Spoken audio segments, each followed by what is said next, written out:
Bueno, pues muchísimas gracias, muy buenos días. Creo que nos ayudó el Día de la Madre de alguna manera. La ciudad amaneció pues, muy tranquila de tráfico, entonces creo que al menos ya tenemos las pilas puestas para escuchar esta presentación. La verdad, muchísimas gracias al CLIR, al CIDE, a Claudia, del panel que tenemos hoy de lujo. En unos momentos estará por acá Rogelio.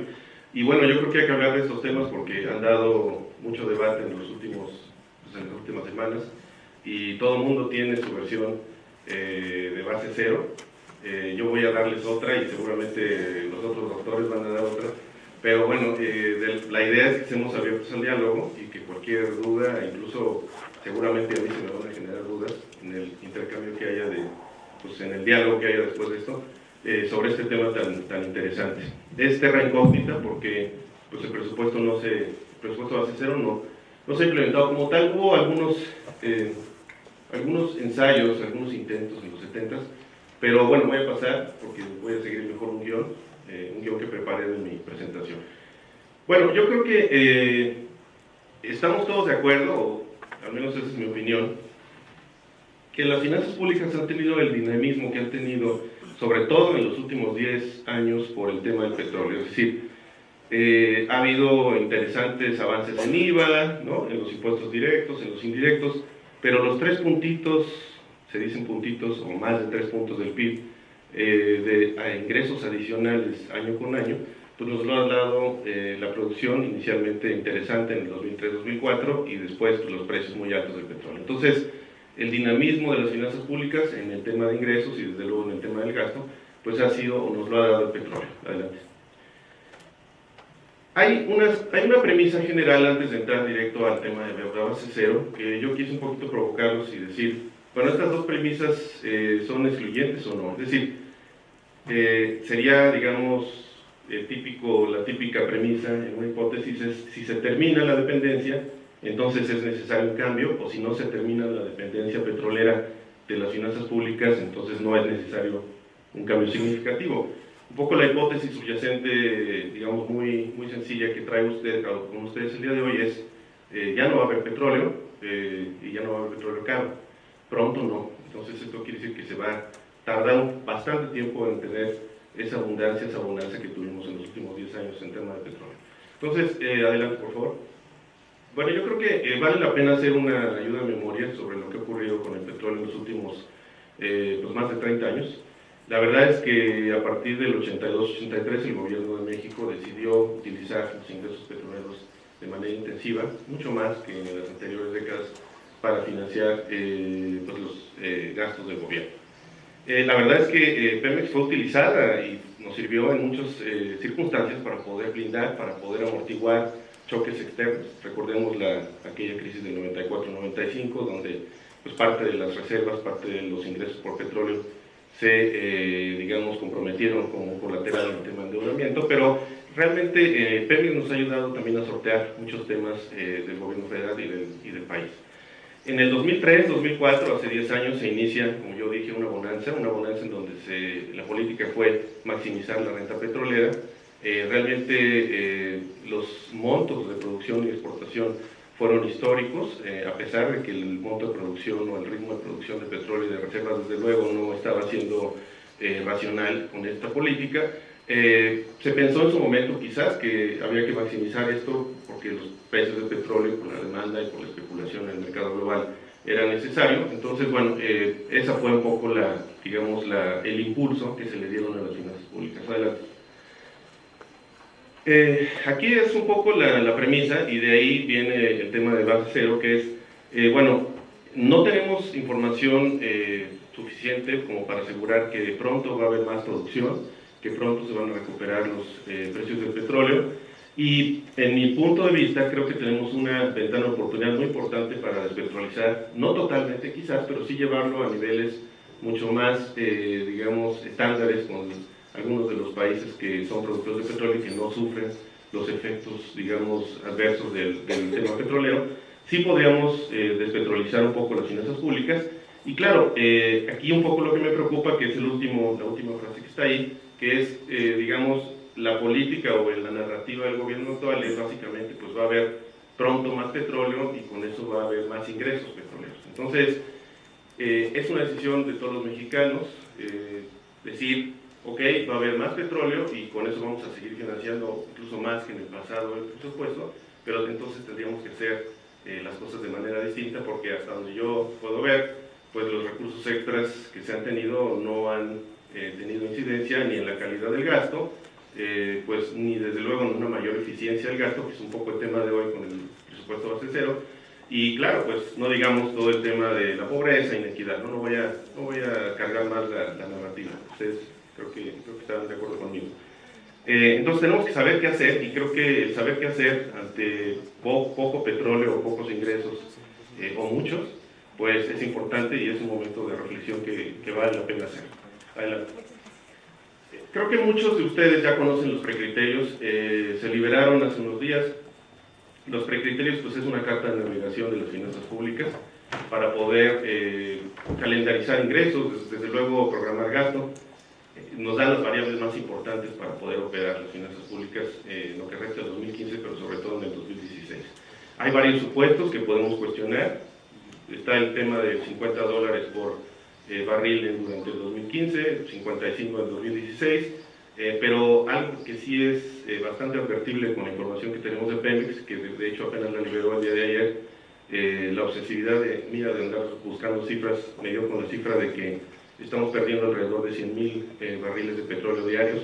Lo pueden ver ustedes en el sitio de Pemex, no solamente por el tema del accidente en Campeche, sino también porque pues, ha habido problemas para recuperar, por ejemplo, aceite en Cantarell y en otros pozos, que bueno, no voy a meter pozo por pozo, pero creo que la combinación de factores ha sido 100,000 barriles de petróleo menos y posiblemente más profunda esta pérdida respecto a lo programado durante el 2015. Entonces, quizás el precio se recupere, pero la producción en México no se recuperará pronto. Y la entrada en vigor de la reforma energética, la verdad es que no me quiero meter ahí, pero pues lo más optimista es que en 5 o 6 años tengamos producción interesante. Entonces, habría que ver incluso en qué esquema nosotros podríamos, como gobierno o como mexicanos, beneficiarnos, porque los esquemas son distintos.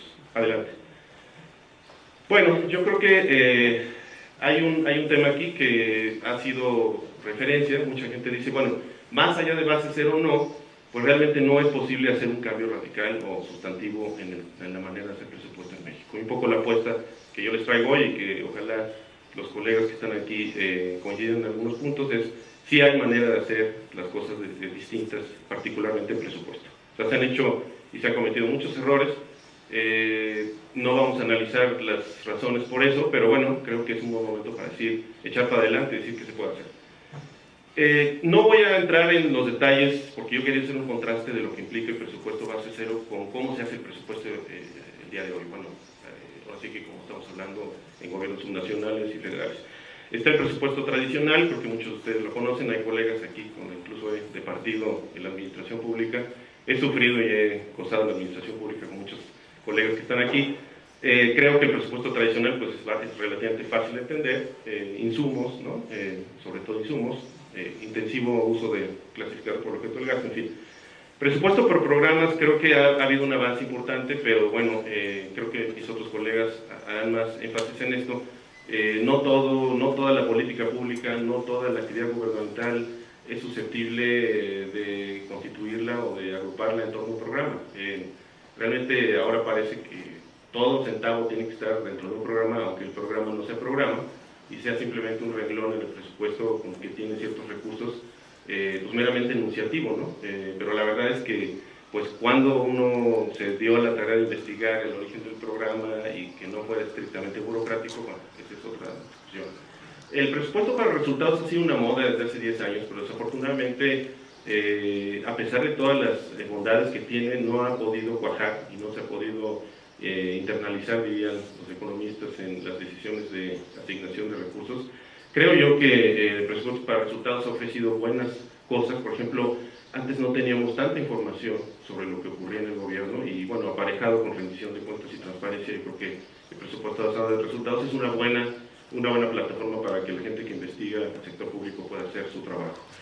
Creo que hay dos problemas importantes que persisten en el presupuesto por programas y en el presupuesto basado en resultados. Uno es que realmente el programa pues, es un apéndice orgánico funcional de una estructura, que realmente se le dé una tarea y que pues, se le adecuó lo más posible, pero en realidad pues, nunca hubo un debate, nunca hubo una problematización, nunca hubo un método para poder abrir un programa, y realmente muchos programas pues, son recursos atados a mandatos, atribuciones de tipo, digamos, jerárquico, que atienden pues, el hecho de ejercer el gasto, pero realmente no son programas equiparables a una política pública.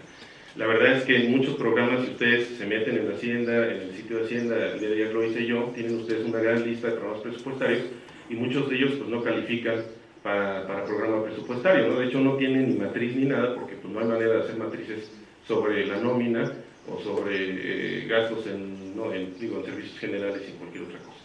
Entonces, el presupuesto basado en resultados también ha tenido el problema de que, con todas las ventajas, pues la verdad es que no conozco yo, y ustedes me corregirán, una sola decisión en los últimos 10 años que se haya argumentado que con base en la evaluación o con el enfoque de resultados se castigó o se eliminó algún renglón de presupuesto. La verdad es que pues no ha habido correcciones. Los legisladores a nivel local y a nivel federal pues no utilizan la información para poder tomar decisiones sobre qué premiar y qué castigar, y bueno, peor aún, dentro del sector público pues tampoco se hace ese ejercicio, ¿no? Es decir, mi programa salió bien evaluado, dame más dinero, la verdad es que te voy a dar el 3 o 4% de inflación, y bueno, ahorita además se cayó el petróleo, entonces te voy a quitar 500, ¿no? La verdad es que, o más. Entonces, ese es un problema que tienen las dos técnicas. Pasemos entonces un poco adelante, por favor, al tema del PVC. La verdad es que no voy a repetir todas esas razones, pero pues todo el mundo realmente ha dictaminado, no sé la palabra, el acta de función del presupuesto basado en resultados de manera previa.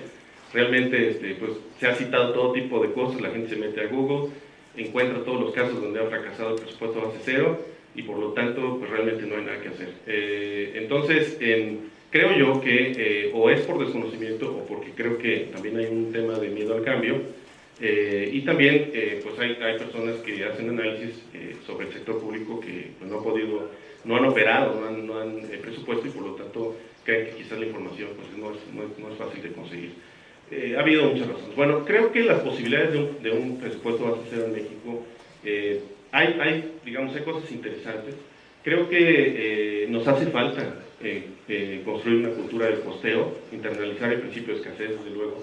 El PVC puede centrarse en los costos de las decisiones de gasto, siempre vinculadas a beneficios. Por ejemplo, el presupuesto base cero se ha dicho que es, un enemigo de los programas sociales. La verdad es que no.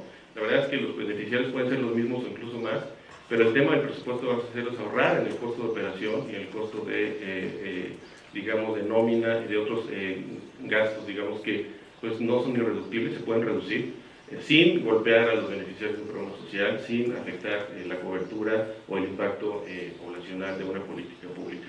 Creo que también es amigable con las técnicas y las políticas de presupuesto actual. La verdad es que no está peleado el presupuesto base cero, y tampoco hay que caer en la tentación del presupuesto basado en resultados de programas, de quererlo aplicar a toda la administración pública a rajatabla, porque el presupuesto base cero puede ser muy interesante en algunas áreas del gobierno y en otras no. Entonces, creo yo que el presupuesto base cero puede ser amalgable, con otras herramientas. Adelante, por favor. Bueno, los mitos se empieza de cero, no podemos reinventar la rueda, no podemos descubrir el hilo negro. No, la verdad es que el presupuesto base cero lo que hace es, ¿dónde están los costos? ¿Cuánto cuesta operar esta política pública? ¿Cuánto cuesta una despensa? ¿Cuánto cuesta que un desayuno escolar le llegue a un niño? No tenemos internalizado, no estamos conscientes de los costos que implica cada una de las políticas públicas. No tenemos un método de priorización de las decisiones en términos de costo de oportunidad, ni tampoco sabemos qué alternativas podemos tener o podemos ofrecer para dar lo mismo con menos recursos. Eso es un ejercicio que casi es atípico en la administración pública. La verdad es que se parte de un principio de abundancia, en donde las alternativas pues no hay. Lo mejor es lo que estamos haciendo, lo mejor es lo que se ha hecho, y la verdad es que pues, debatir este tema es un peligro para el presupuesto, porque se nos puede salir de control. Incluso a uno le recetan el tema de balance presupuestario, entonces ya no hay nada que discutir, porque pues, todo el mundo o toda política distinta cae en déficit. Entonces, el tema del presupuesto base cero, creo que También no es un presupuesto estrictamente para hacer recortes, es un presupuesto para que haya mayor eficiencia en el gasto y que esa eficiencia y ese costo esté atado a beneficios. Es un tema complejo de beneficios que voy a tratar de abordar un poquito más adelante. Bueno, yo, en mi muy particular punto de vista, después de haber revisado los fracasos y los éxitos del presupuesto basado en resultados, sobre todo ya no tanto retro, ¿no?, sino ya los 2000 en este siglo, la verdad es que sí se está practicando el presupuesto base cero en muchas administraciones. En las administraciones que ha funcionado, ya lo dirá creo que el doctor Velázquez Guadarrama, ha funcionado en las administraciones subnacionales, en algunas áreas de servicios ha tenido muy buenos resultados, pero más allá de advertir lo que va a decir mi colega, creo yo que es importante señalar que el presupuesto base cero lo que hace es construir una cultura de costeo y una metodología, digamos, por lo menos alerta a lo que cuestan las decisiones que nosotros estamos tomando. No es un tema de cuánto gasto está asignado un programa, es un tema de cuánto nos cuesta operar este programa y cuánto cuesta, digamos, llevar cualquier beneficio a la población y cuáles serían las alternativas, digamos, para poder reducir ese costo operativo. Adelante.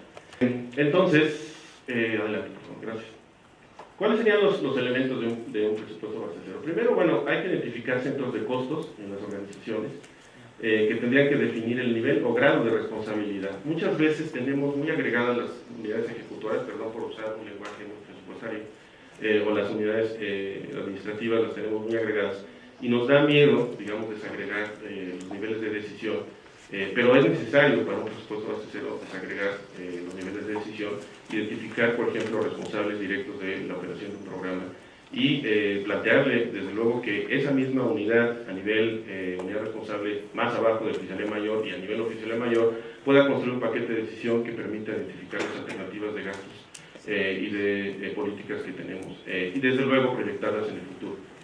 El sector privado, por ejemplo, bueno, se pretende mantener o aumentar márgenes de ganancia, ¿no? Eso es en el sector privado, pero no implica per se un ahorro, una economía de presupuesto, sino una potenciación de presupuesto, es decir, una mayor rentabilidad. Bien ejecutado, el presupuesto base cero hace que la gestión de costos sea parte del trabajo de cada empleado y permite detectar exceso de gastos. Requiere adoptar, desde luego, una nueva terminología y nuevos insumos. Adelante. Bueno, ¿cuáles serían las ventajas, en mi opinión, de un tema de un presupuesto de base cero? Bueno, primero, pues, la verdad es que el enfoque tradicional pues nos ha hecho desarrollar muchísimo la contabilidad gubernamental y nos ha hecho desarrollar muchísimo los insumos que utiliza el gobierno para poder operar. Entonces, el camino está dado, pero tenemos que tener un método para poder costear y para poder determinar la estructura de costos de un servicio de cualquier actividad gubernamental. En el marco de una presupuestación de mediano plazo, desde luego el PBC tendría que constantemente revisar, no inventar de cero, pero constantemente revisar y reducir, desde luego, hacer más eficiente los costos año con año. Es decir, cada año tendríamos que ver cuáles son, digamos, la manera de, sin afectar, digamos, los beneficiarios o la cobertura del programa, disminuir el gasto operativo, el costo de operación de nómina también de un programa. No se deben de hacer recortes con efectos para unión fiscal, pues esto es permanente. El presupuesto base cero no implica dejar de lado el presupuesto por programa, ni desde luego dejar de lado el tema de basar resultados, sino simplemente estar muy alertas de cómo están avanzando los costos, cómo van a avanzar esos costos en el futuro y qué tipo de mediano plazo o qué tipo de plan fiscal de mediano plazo tenemos que tener listo para que ese programa pues no choque con una, digamos, una directiva legal o constitucional de decir, bueno, este es un derecho y hay que cumplirlo, y todo aquel que se aparezca pues tiene que ser beneficiado por este programa. Entonces, eso es importante también. ¿Cuáles serían los requerimientos en términos muy esquemáticos de un presupuesto base cero? Bueno, primero, pues habría que crear unidades de costeo. Desde luego ya había hablado de los centros de costos, que son los que tendrían que, digamos, establecer los paquetes de decisión. Desde luego los paquetes de decisión no se los puedo no dejar, digamos, a una dirección general o a un nivel inferior, porque eso implicaría que pues, uno estaría dispuesto a cortarse un brazo o un pie, ¿no? La verdad, los paquetes de decisión tienen que combinarse con distintas jerarquías para que pues, un oficial mayor o incluso un secretario, incluso un coordinador de un gabinete ampliado, legal, en fin, pueda monitorear y pueda decidir sobre qué alternativas de ahorros deben de hacerse. Pero sí, la información tiene que estar involucrada, desde luego, a nivel de piso. La estructura de costos es muy importante. La estructura de costos es un tema desconocido en México, pero la verdad es que en la Secretaría de Hacienda, en mi experiencia, tuvimos muy buena práctica en este tema. Mucha gente piensa que ahorrar es dejar de usar papel, pero la verdad es que si uno usa intensivamente las tecnologías de la información y uno hace que, digamos, el cliente, en este caso el ciudadano o incluso el mismo servidor público, pueda atenderse en el menor tiempo, pues puede ser una cosa muy interesante. Los costos de cualquier actividad, y puedo abundar en ello más tarde, pueden ser radicalmente reducidos. La determinación de beneficio es un tema muy complicado porque, claro, el análisis costo-beneficio está muy madurado en México en términos de proyectos de inversión, pero en términos de política social es un tema muy complejo. Y bueno, un poco adelante, por favor.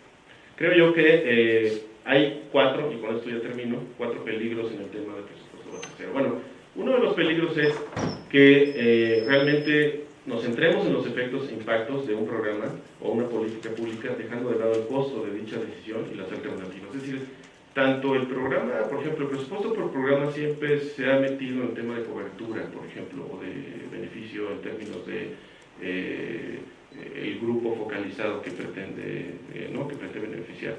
El presupuesto basado en resultados siempre habla de resultados en términos de incidencia y de impactos. Pero con estas dos percepciones hemos dejado de lado el tema de los ingresos, los recursos que se necesitan para financiar esas políticas públicas. La verdad es que la variable de ingresos y la variable de financiamiento a mediano o largo plazo no está, o no la veo tan fuerte en presupuesto por programas y en presupuesto basado en resultados. Y desde luego pues está el tema del cálculo costo-beneficio, que también, pues por más matrices que hagamos, por más evaluaciones de diseño, de consistencia interna que hace la función pública, que hace Coneval, que son muy útiles, o que hacen centros de investigación, pues la verdad es que si no es viable, si no es sostenible esa política pública en el futuro, desde un punto de vista financiero, pues no, estamos perdiendo parte del digamos, del problema. Sé que se utiliza con un enfoque recaudatorio, lo vimos con la reforma fiscal. Yo esperaba bebedores en todos lados, después de que me cobraron un peso más por botella de Coca-Cola o de refrescos. Esperaba muchas cosas, pero no veo los bebederos. Lo único que veo es que la gente que utilizaba esos refrescos o esas bebidas con alto contenido calórico, pues no tiene cómo sustituirlo y sigue tomando más, incluso, como los registros ya nos lo dan, varios análisis, toma más refrescos ahora, porque claro, no tuve cómo sustituir eso y básicamente pues fue una medida recaudatoria. En el caso del presupuesto es lo mismo, es decir, vamos a ajustar el presupuesto porque nos faltan 200, 300 mil millones de pesos. Digo, yo tengo análisis que pueden dar hasta 400 mil millones de pesos el hueco fiscal. Traemos un déficit de 100 mil hoy, 100 mil millones de pesos. Por la pérdida de petróleo y todas las demás variables, tendríamos otro boquete de 250 mil. Ahí están las proyecciones, ahí están los ejercicios, con todo gusto. Pero más allá de eso, pues hay que mejorar la calidad. No nada más es, se nos cayeron los ingresos, y entonces con eso pues cortemos hueso, músculo o lo que encontremos. El chiste es cuadrar, ¿no?, los gastos con los ingresos. Creo que hay que tener una visión más inteligente y más estratégica de esto. Luego lo había dicho yo, que solamente se haga algo de manera extraordinaria y temporal, es un ajuste como en el 94-95 o como en el 2009, perdón, en donde bueno, ya se ajustó y ya estamos bien. La verdad es que el costo-beneficio, la evaluación tiene que ser continua, si hay o no hay recursos, o si estamos en un tema de stringencia o de choque externo, como lo dijo la doctora Maldonado. Que pretenda sustituir a las actuales técnicas, la verdad es que no hay que sustituir, en mi opinión. Claro, el chiste es arrastrar el lápiz y irnos directo a lo que está ocurriendo en los sectores, en el sector público, a distintos niveles. Pero sí tengo dudas, y esto no sé si vaya a hablar el doctor Chávez Presa de esto, ya le estoy colgando un milagro ahí, sobre el tema del programa presupuestario. La verdad es que yo creo que ya la categoría dio de sí. Creo que el programa presupuestario tiene muchos problemas para poder, digamos, atender todas las exigencias que necesitamos, pero creo yo que tiene que debatirse la política pública y decidirse sobre el presupuesto en otras categorías, no nada más en un programa presupuestario que a veces es nada más un mote, ¿no? Adelante, por favor. Adelante. Bueno, aquí simplemente serían 3 ejemplos. Digo, la verdad es que uno se mete a la estructura programática del presupuesto, uno lo puede hacer fácilmente, está transparencia presupuestaria, está datos abiertos, lo puede hacer cualquiera, y la verdad es que lo que uno ve ahí es una cosa terrible, ¿no? Veo uno 918 programas presupuestarios, 918 cuando había muchísimos menos y no tendría por qué haber tantos. Muchos de ellos, cuando uno se mete al detalle, pues es un renglón de presupuesto y la única evaluación que tiene es una evaluación de un indicador que se dice que es de finanzas, en donde lo que mide es la variación del presupuesto asignado o autorizado contra el presupuesto gastado, y que además ni siquiera recupera la metodología PEFA del Banco Mundial o de cualquier otro organismo internacional respetable, y se dice que un presupuesto que varía en el 30, en el 40 o en el 100%, pues es un presupuesto que hay que calificársele con una credibilidad